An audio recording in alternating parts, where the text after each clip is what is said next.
Hello everyone! I hope that you're doing amazing wherever you are in the world. My name is Shikha and I welcome you to my channel.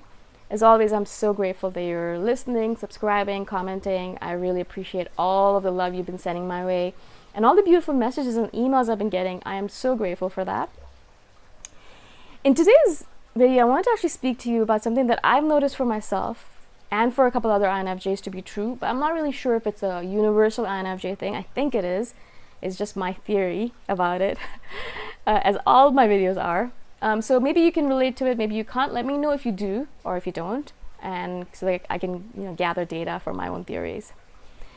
And my theory, which is actually about theories, I believe that INFJs have a tendency to feel misplaced in this world, and this is something that all of you are aware of. You feel like, okay, what am I doing? You feel like a fish out of water when you're in this world, because it just feels like I'm here, I am here, I physically do feel like I'm here, but I don't feel like I belong here, and I feel like I've been kind of dropped off onto Earth by mistake. I must be from some other space or some other time or some other dimension, but I'm here right now and I'm like confused about it, right?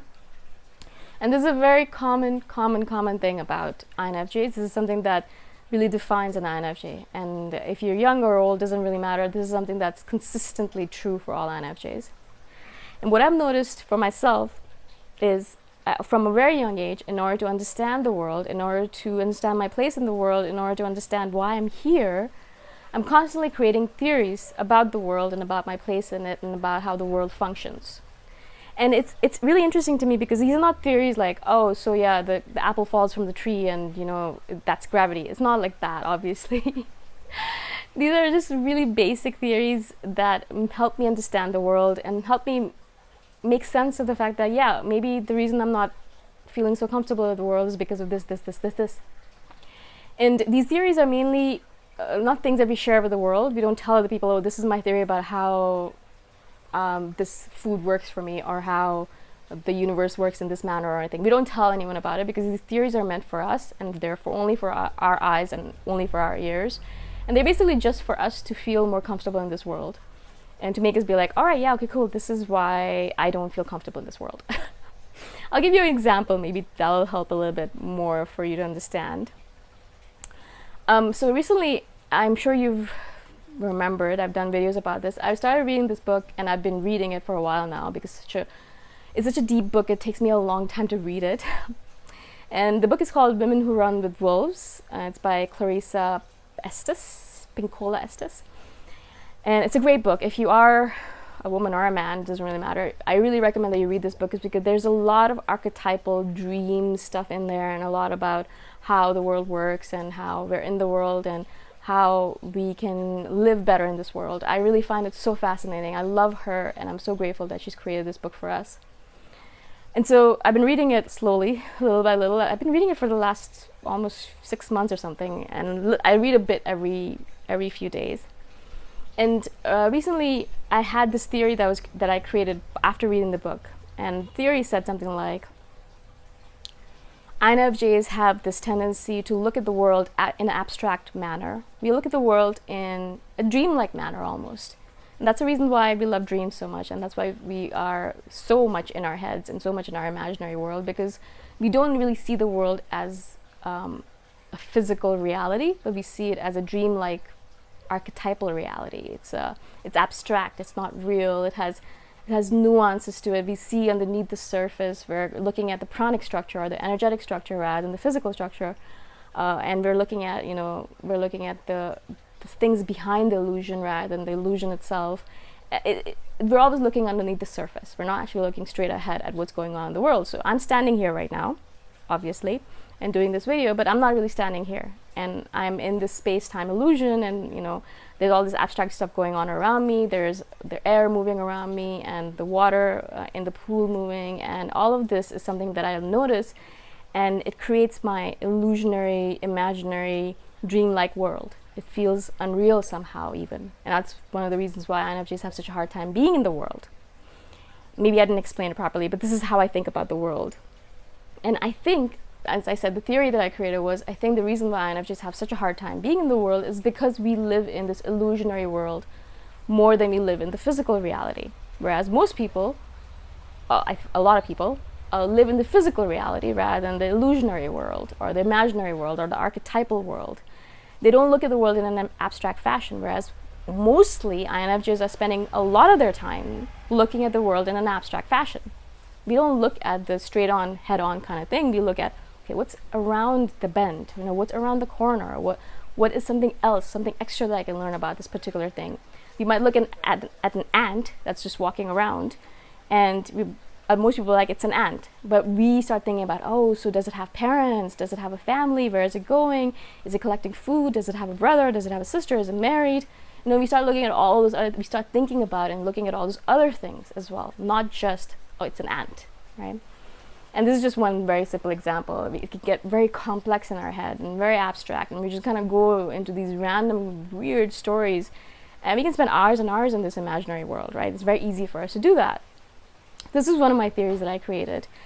And so, of course, this is just one theory of many. And I noticed myself doing this. And recently, actually, I've started writing these theories down. And I realized how many theories I actually have to explain the world, explain my place in the world, explain how the world works, explain why sometimes I don't fit in with the world, or sometimes why people don't fit in with me, or why I can't keep friends, or why do I keep losing friends, or why do I keep gaining friends. All of these things that are happening, I'm constantly creating theories about it, right? And it's fascinating, of course, to me. I'm sure no one else really cares that much about it, but I find it fascinating because these theories really help me feel at peace with the world. And I think, I'm sure, absolutely sure, well, 95% sure that a lot of INFJs are doing this, because really what happens in the beginning when we're first, in the world and we're in our teens, in our early 20s maybe even, we're like, all right, I'm going to mold myself, I'm going to change myself to fit in the world. But no matter what we do, we never do. We never fit in. And we're like, but I've changed myself so much. What else do I have to do here? Then we realize it's never going to happen. We'll never be able to change ourselves enough to fit in the world. So then we start trying to understand the world in order to fit ourselves better in that manner, or just to understand the world to realize, okay, I'm not going to fit in, ever. Why is that, right? Why is that the case? Why can't I fit in? What's going on here, right? And so we start understanding the world. We start creating theories about the world. How does the world work? It's filled with extroverts. Oh, I see. It's filled with sensors. Oh, I see. People are living in a physical reality rather than an abstract reality. Oh, I see. This. And we start creating all these random theories. And of course, as I said, this isn't something that we start sharing with people. We don't need to. It's not meant for their ears. It's not meant to make other people understand us better. It's for us to understand the world better, to understand our place in the world better. To understand that, yeah, even if I don't fit in, there's a reason for it. There's no problem with that. I can still live in this world. I can still function in this world well enough so that I can keep on going through the days until, my life ends and then I go on to the next reality. So it's basically literally about that. And I wanted to share this with you, even though this is a very abstract topic and maybe you're scratching your head thinking, what is she talking about? I hope not, though. I hope that you're able to see it and be like, yeah, that's exactly what I do. Because I really noticed that these theory-making tendency of ours is really literally how we're able to feel more comfortable in this world. And we shouldn't stop doing that. In fact, we should do more of that. Now, of course, I'm not saying that you spend all of your time in your head. I've said that many times before. Don't do that. Try to be in the real world, even though it's so hard. Talk to real people, not only the people in your head. But do spend some time every day or every week creating these theories, because it is very important for us, for our psyche, for our mental health, for our mental balance, to feel balanced in the world, to feel all right with the world, with being crazy and out of place and unique, or whatever you want to call it. It helps a lot.